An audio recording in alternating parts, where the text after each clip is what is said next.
the theatre, the dream, the battlefield. I'm not sure how many of you actually remember that track there in the intro by Remo Baldi. A lot of people thought that it was the official soundtrack for Battlefield 3 because it came out about this time, just before Battlefield 3's release 2 years ago. And I just played it there because I'm so excited about Battlefield 4. They released a new trailer yesterday called This Is Battlefield 4 Multiplayer, and I think the idea behind this trailer is to show you all of the features in Battlefield 4 so you can compare it to other first-person multiplayer shooters which might be releasing around the autumn period.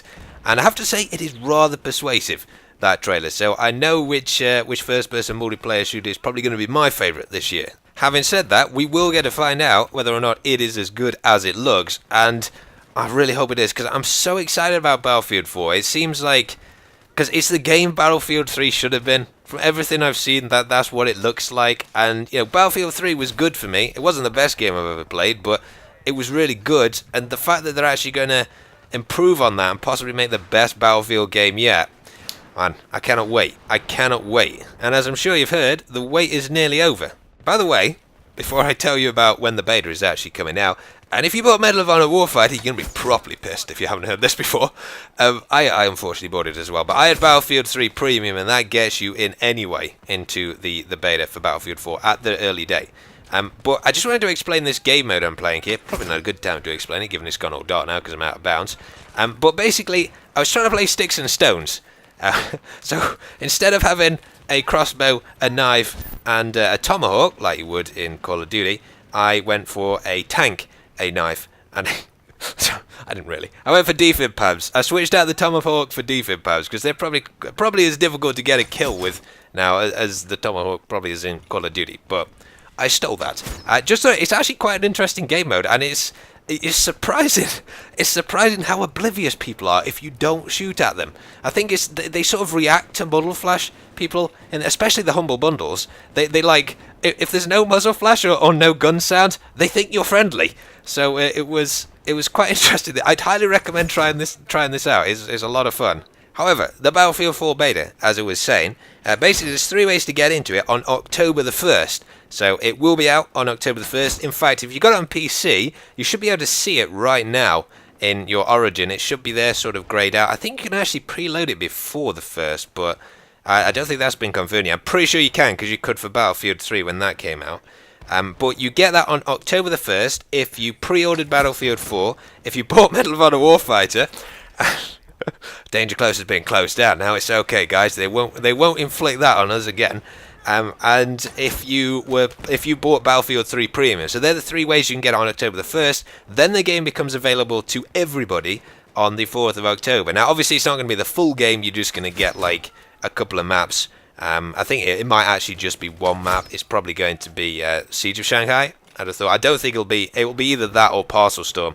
Or Paracel Storm, sorry, that you get to play on. Of course, they had, when Battlefield 3 was released, they had Metro and Caspian Border, although some people found out the password to get into Caspian Border, so they didn't actually have Caspian Border, but there were 2 maps in that. And just look at that bunny hopping!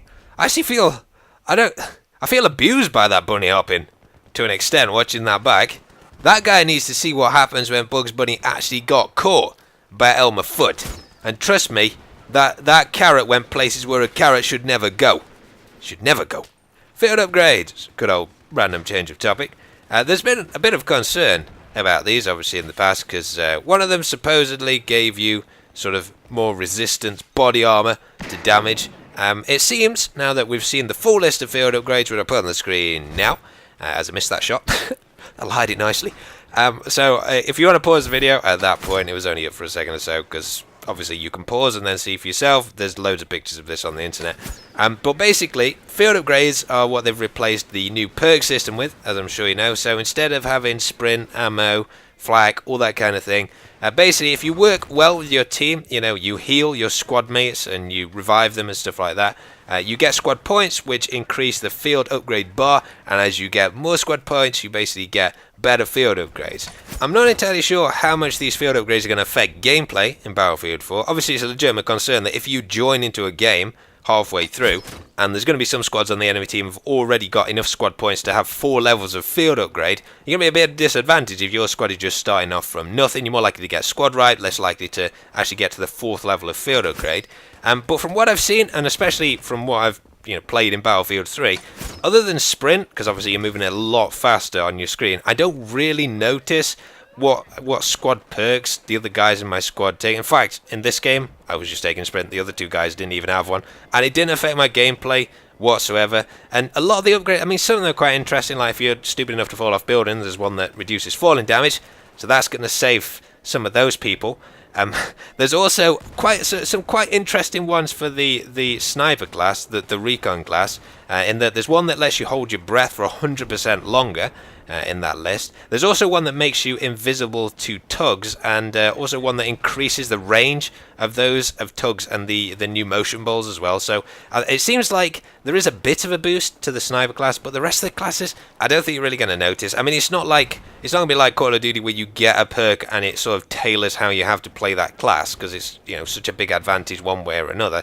It's just going to be something sort of minor that might help you in a rare circumstance. I mean, in the end, it's really got to be that way, because there's so many different ones you can take. Each of the classes has their own 2 specific field upgrade sets that you can have, that you can only have whilst playing, say, as a recon, or you can only have playing as an engineer. And then all of them have got a defensive, offensive, and a shadow one. Shadow's kind of like if you want to be the sneaky ninja kind of guy with your field upgrades.